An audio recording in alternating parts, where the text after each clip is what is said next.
Baik, selamat datang di channel saya. Perkenalkan, nama saya Gerald Simatupang dengan NIM C02024056 akan membahas tentang pemotongan PPh pasal 24. Baik, kita akan mulai terlebih dahulu dengan pengertian PPh pasal 24. PPh pasal 24 adalah ketentuan dalam Undang-Undang Nomor 36 Tahun 2008 tentang pajak penghasilan yang memberikan hak kepada wajib pajak dalam negeri untuk mengkreditkan pajak yang telah dibayar atau terutang di luar negeri atas penghasilan yang bersumber dari negara tersebut terhadap pajak yang terutang di Indonesia. Tujuannya dari pajak ini adalah menghindari pajak berganda internasional, yaitu pengenaan pajak dua kali atas penghasilan yang sama oleh dua negara berbeda. Jadi untuk dasar hukum dari PPh pasal 24 ini, yang pertama ada Undang-Undang Nomor 36 Tahun 2008 tentang Pajak Penghasilan, PPh. Yang kedua ada Peraturan Menteri Keuangan Nomor 192 per PMK 03 per 2018 tentang pelaksanaan kredit pajak luar negeri. Dan yang terakhir ada Perjanjian Penghindaran Pajak Berganda atau P3B atau tax treat antara Indonesia dengan negara lain. Mekanisme pemotongan dan pengkreditan PPh pasal 24. Wajib pajak dalam negeri yang memperoleh penghasilan dari luar negeri wajib melaporkan seluruh penghasilannya dalam SPT tahunan PPh. Pajak yang dibayar di luar negeri dapat dikreditkan terhadap PPh terutang di Indonesia sebatas jumlah yang diperbolehkan. Kredit pajak luar negeri tidak boleh melebihi jumlah pajak yang terutang di Indonesia atas penghasilan yang bersumber dari luar negeri tersebut.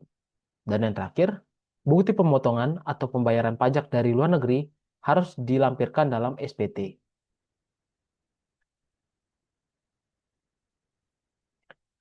Syarat kredit pajak luar negeri dalam PPh pasal 24. Yang pertama ada penghasilan tersebut benar-benar diperoleh dari luar negeri. Yang kedua ada pajak benar-benar telah dibayar atau terutang di luar negeri. Yang ketiga, pajak tersebut dikenakan oleh pemerintah negara tempat penghasilan diperoleh. Yang keempat, ada bukti pembayaran pajak luar negeri yang sah. Dan yang terakhir, dapat ditunjukkan melalui dokumen resmi, misalnya tax payment, receipt, atau tax withheld certificate.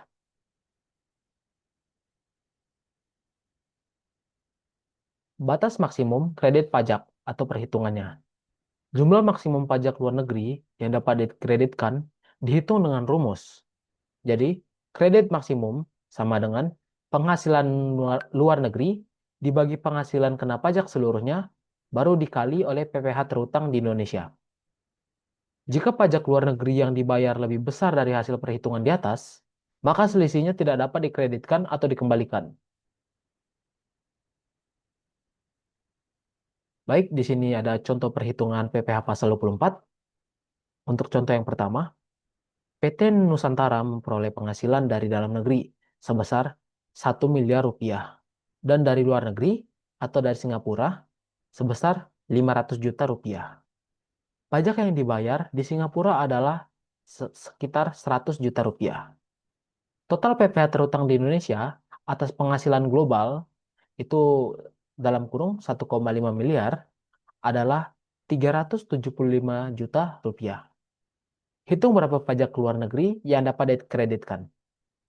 Untuk jawabannya sendiri, kredit maksimum sama dengan 500 juta rupiah, itu penghasilan dari luar negeri, dibagi dengan 1 miliar 500 juta, itu gabungan dari penghasilan di dalam negeri dan ditambah penghasilan luar negeri, lalu dikali dengan 375 juta. Itu adalah total PPh terutang di Indonesia atas penghasilan global. Jadi hasilnya adalah sekitar 1.250.000. Saya ulangi, 125 juta rupiah. Karena pajak luar negeri yang dibayar adalah 100 juta rupiah, kurang dari kredit maksimum, yaitu 125 juta rupiah, maka seluruh dari 100 juta rupiah itu dapat dikreditkan. Contoh kedua, jika semisal pajak luar negeri yang dibayar adalah 150 juta, maka kredit maksimumnya tetap 125 juta rupiah. Sehingga hanya 125 juta rupiah, 125 juta rupiah itu yang dapat dikreditkan, sisanya tidak dapat digunakan atau dikembalikan.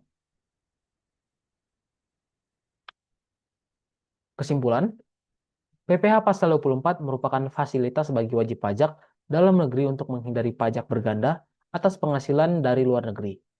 Dengan adanya mekanisme kredit pajak luar negeri, wajib pajak dapat mengurangkan pajak yang telah dibayar di luar negeri dari pajak yang terutang di Indonesia.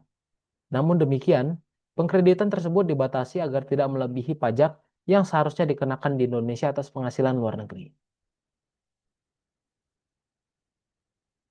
Mungkin hanya ini yang dapat saya sampaikan pada materi di video kali ini. Jika ada salah kata atau kurang jelas dalam berbicara, mohon maaf karena saya manusia, bukan Tuhan. Baik, mungkin saya tutup video pada kali ini. Sekian, terima kasih.